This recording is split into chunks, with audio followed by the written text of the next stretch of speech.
जगत और शीला एक छोटे से घर में रहते थे। जगत एक फैक्ट्री में काम करता था और शीला घर घर जाकर लोगों के बर्तन धोती थी। शीला और जगत की एक ही बेटी थी मीनाक्षी, जो बेहद सुंदर थी। जो भी मीनाक्षी को देखता था तो बस देखता ही रह जाता था। एक दिन की बात है जब मीनाक्षी और उसकी दोस्त पायल कॉलेज से घर वापस आ रही होती हैं। मीनाक्षी को रास्ते में एयर होस्टेस दिखती है जो ऑटो में बैठ रही होती है। इनकी जिंदगी कितनी बढ़िया है, रोज नई नई जगह घूमती हैं। तो तू भी एयर होस्टेस बन जा, फिर तुझे भी सारी दुनिया देखने को मिल जाएगी। ओह, मैं और एयर होस्टेस कभी नहीं बन सकती। अरे पर क्यों नहीं बन सकती, क्या कमी है तुझमें? देख कितनी सुंदर है। इतना सुंदर तो कोई पूरे कॉलेज में नहीं होगा, और ऊपर से तेरी हाइट इतनी अच्छी है। तेरी इंग्लिश भी इतनी बढ़िया है कि तू सबको फेल कर देती है। अरे पर माँ बाबूजी कभी इस बात के लिए मानेंगे क्या? अरे तो उनको मानना पड़ेगा ना, और वो आखिर क्यों नहीं मानेंगे? एक बार जाकर उनसे बात तो कर। मीनाक्षी घर जाकर अपने माता पिता से बात करती है। हवाई जहाज का नाम सुनकर ही उसके बाबूजी घबरा जाते हैं। अरे इसमें घबराने की क्या बात है? सोचो हमारी बेटी हवाई जहाज में उड़ेगी तो हमारा कितना नाम होगा। इतने सुंदर कपड़े पहनकर जब घर से बाहर निकलेगी तो मैं गर्व से बोलूंगी कि मेरी बेटी एयर होस्टेस है। मीनाक्षी की माँ मान जाती है और उसके बाबूजी को भी मना लेती है। मीनाक्षी इस बात से बड़ी खुश होती है और एयर होस्टेस बनने की तैयारी में लग जाती है। वो दिन रात मेहनत करती है और फिर एयर होस्टेस के लिए इंटरव्यू देने जाती है। मीनाक्षी इंटरव्यू क्लियर कर लेती है और आखिरकार वो एक एयर होस्टेस बन ही जाती है। आखिर मैं एक एयर होस्टेस बनी गई। अब मैं जब ये खबर अपने माँ बाबूजी को जाकर सुनाऊंगी तो वो कितने खुश होंगे। मीनाक्षी खुशी खुशी अपने घर जाती है और अपने माँ बाप को ये खबर देती है।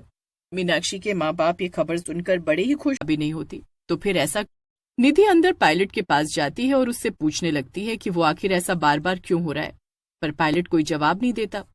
निधि को पायलट का व्यवहार कुछ ठीक नहीं लगता और वो काफी परेशान हो जाती है। जब वो दूसरी एयर होस्टेस के पास जाकर इसके बारे में बताती है कि उनके पायलट मिस्टर रणधीर अजीब बर्ताव कर रहे हैं, तो दूसरी एयर होस्टेस ये सुनकर चौंक जाती है। मिस्टर रणधीर तो छुट्टियों पर हैं, आज तो कोई और आया होगा। जब दोनों एयर होस्टेस अंदर जाकर पायलट की शक्ल देखती हैं तो वो मिस्टर रणधीर नहीं बल्कि कोई और होता है। आप कौन हो?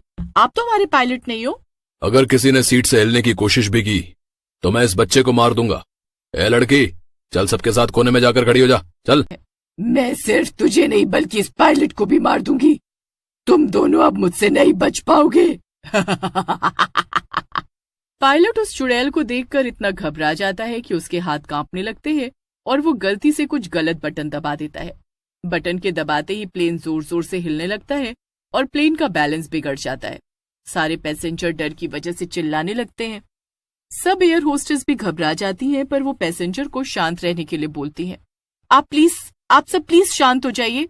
देखिए, अभी आप बस शांत रहिए, हम आपको सुरक्षित पहुंचा देंगे। एयर होस्टेस के समझाने पर भी कोई भी पैसेंजर समझने को तैयार नहीं था।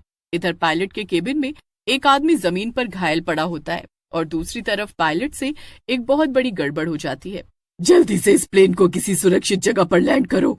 नहीं, मैं किसी को कुछ नहीं होने दूंगी, मैं अभी कुछ करती हूँ। चुड़ैल एयर होस्टेस अपनी सारी शक्तियां लगा देती है और प्लेन को दूसरी तरफ उड़ाने लगती है। कुछ ही देर में प्लेन वापस से बैलेंस में हो जाता है। शुक्र है भगवान का, अब हमें कुछ नहीं होगा। निधि जल्दी से अनाउंसमेंट करती है। देखिए, अब प्लेन उस पहाड़ से टकराने से बच गया है और अब स्थिति नॉर्मल है। हम कुछ ही देर में एक सुरक्षित जगह पर लैंड होने वाले हैं। आप सभी शांत रहिए और अपनी सीट बेल्ट बांध लीजिए। हमें अभी एकजुट रहना पड़ेगा। कुछ ही देर में प्लेन एक सुरक्षित जगह लैंड हो जाता है। एयर होस्टेस जल्दी से प्लेन का गेट खोलती है और सभी पैसेंजर एक एक करके बाहर आ जाते हैं। सबके बाहर आने के बाद सारी एयर होस्टेस भी बाहर आ जाती है। अब सब लोग उस चुड़ैल को देखने लगते हैं, पर वो तो कहीं भी दिखाई नहीं दे रही होती। मुझे एक पल में सब याद आ गया और जब मैंने वॉशरूम में जाकर खुद को शीशे में देखा तो मुझे समझ आ गया कि मैं मर चुकी हूँ। ये सुनकर निधि और दीपिका को बहुत धक्का लगता है। उन्हें मीनाक्षी के मरने का बहुत दुख होता है। बाकी पैसेंजर भी मीनाक्षी के लिए बड़े दुखी होते हैं। हमें तुम पर गर्व है, तुमने मरने के बाद भी अपना फर्ज निभाया। एक चुड़ैल होकर भी तुमने ये याद रखा कि तुम एक एयर होस्टेस हो और तुम्हारा फर्ज क्या है। अरे तुमको इस लड़की से कुछ सीख लेनी चाहिए, तभी शायद एक अच्छे पायलट बन सको। पायलट अपने किए की सबसे दिल से माफी मांगता है और वो अपनी हार पर बड़ा शर्मिंदा होता है। वो सही सलामत लोगों को एयरपोर्ट पहुंचा देता है और उसके बाद भी वो चुड़ैल एयर होस्टेस हमेशा पैसेंजर की मदद के लिए एयरपोर्ट पर भटकती रहती थी।